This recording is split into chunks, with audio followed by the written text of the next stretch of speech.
ಇತ್ತೀಚಿನ ದಿನಗಳಲ್ಲಿ ಹಂಪ್ಸ್ಗಳನ್ನು ಎಲ್ಲಾಕಬೇಕು ಅಂದರೆ ಸ್ಪೀಡ್ ಕಟರ್ಗಳನ್ನ ಎಲ್ಲಾಕಬೇಕು ಅನ್ನೋದು ಬಹುಶಃ ಕಾನೂನಿಗೆ ಮರ್ತೋಗಿದೆ ಅನ್ಸುತ್ತೆ. ಯಾಕಂದ್ರೆ ಜೀವ ಹೋದ ನಂತರವೇ ಎಚ್ಚೆತ್ತುಕೊಳ್ಳುತ್ತಾ ಅಂತ ಸರ್ಕಾರ. ಈಗ ಶಿವಮೊಗ್ಗ ಕೂಡ ಅದೇ ರೀತಿಯಲ್ಲಿ ಜೀವ ಹೋದ ನಂತರವೇ ಎಚ್ಚೆತ್ತುಕೊಂಡಿದೆ. ಅವೈಜ್ಞಾನಿಕ ಹಂಪ್ಗೆ ಇದೀಗ ಡೆಡ್ಲಿ ಹಂಪ್ಗೆ ಬಲಿಯಾಗಿದ್ದ ಉಲ್ಲಾ ಎನ್ನುವಂತಹ ಯುವಕ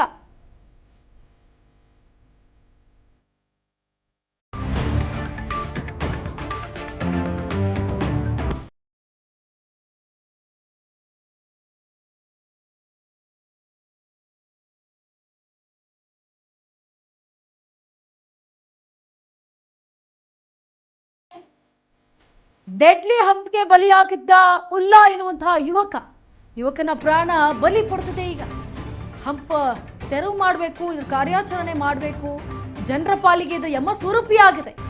ಎಲ್ಬೇಸ್ ನಗರದ ಹಂಪ್ ಇದು ಅವೈಜ್ಞಾನಿಕ ಹಂಪ್ ತೆರವಿಗೆ ಬೆಳ್ಳಂಬೆಳಗ್ಗೆ ರಸ್ತೆಗಿಳಿದಂತಹ JCB ಯುವಕನ ಸಾವಿಗೆ ಕಾರಣವಾಗಿತ್ತು.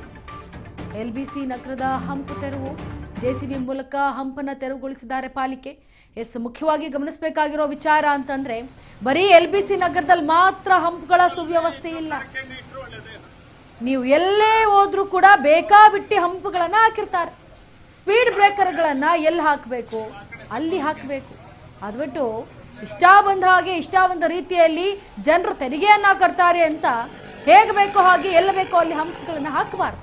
ಅದಕ್ಕೆ ಅಂತ ಸಪ್ರೇಟಾಗಿ ರೂಲ್ಸ್ಗಳಿದ್ದಾವೆ, ಅದನ್ನು ಫಾಲೋ ಮಾಡಬೇಕು. ಆದರೆ ಜನರು ಮಾತ್ರ ಹೆಲ್ಮೆಟ್ ಹಾಕ್ಕೊಂಡು ನಿಯಮಗಳನ್ನು, ಸಂಚಾರಿ ನಿಯಮಗಳನ್ನು ಫಾಲೋ ಮಾಡಬೇಕು ಅನ್ನೋ ಅಧಿಕಾರಿಗಳು ನೀವು ಕೂಡ ಹಂಪ್ಗಳ ಬಗ್ಗೆ ಗಮನವನ್ನು ಇಟ್ಕೊಳ್ಬೇಕಲ್ವಾ. ಈಗ ಅಲ್ಲಿ ಹಂಪ್ ಇದೆ ಅಂತಂದರೆ ಅಲ್ಲಿ ಹಂಪ್ ಇದೆ ಅಂತ ಕಾರಣದಕ್ಕಾದರೂ ಅಟ್ಲೀಸ್ಟ್ ನೀವು ಪೈಂಟ್ ಬಡಿಬೇಕು. ಎಷ್ಟರ ಮಟ್ಟಿಗೆ ಬೆಂಗಳೂರಿನಲ್ಲಿರುವಂತಹ ಹಂಪ್ಗಳಿಗೆ ನೀವು ಪೈಂಟ್ ಬೆಳೆದಿದ್ದೀರಿ? ಬರೀ ಇದೊಂದು ಶಿವಮೊಗ್ಗದ ಕತೆ ಒಂದೇ ಅಲ್ಲ, ಪ್ರತಿಯೊಂದು ರಾಜ್ಯದಲ್ಲೂ ಪ್ರತಿಯೊಂದು ಜಿಲ್ಲೆ ಗ್ರಾಮಗಳಲ್ಲೂ ನಡೀತಾ ಇರುವಂತಹ ಈ ಹಂಪಿಂದ ಎಷ್ಟೋ ಜನರ ಪ್ರಾಣ ಹೋಗ್ತಾ ಇದೆ, ಎಷ್ಟೋ ಜನರ ಒಂದು ಸೊಂಟ ಮುರಿದು ಹೋಗುವಂತಹ ಕೆಲಸಗಳು ಮುಂದಾಗ್ತಾ ಇದೆ.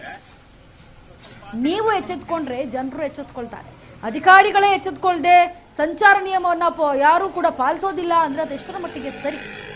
ಈಗ ಸದ್ಯಕ್ಕೆ BBMP ಅವರು ತೆರವುಗೊಳಿಸ್ತಾ ಇದ್ದಾರೆ. ಅಂದರೆ ಅಂತೂ ಇಂತೂ ಒಂದು ಜೀವ ಬಲಿಯಾಗಬೇಕಾಗಿತ್ತು. ಜೀವ ಬಲಿಯಾದ ನಂತರವೇ ಈ ರೀತಿ ಕಾರ್ಯಾಚರಣೆ ಮಾಡೋದಕ್ಕೆ ಮುಂದಾಗ್ತಾರೆ. ಇಲ್ಲ ಅಂದರೆ ಅವ್ರ ಕಣ್ಣಿಗೆ ಕಾಣೋದು ಇಲ್ಲ, ಅದು ಬೀಳೋದು ಇಲ್ಲ, ಸೈಡಲ್ಲಿ ಇದ್ರೂ ಟಿಶ್ಯೂ ಥರ ಒರೆಸಿ ಬಿಸಾಕ್ಬಿಡ್ತಾರೆ. ಹೀಗೆ ಎಚ್ಚೆತ್ಕೊಂಡಿದ್ದಾರೆ ಅಧಿಕಾರಿಗಳು.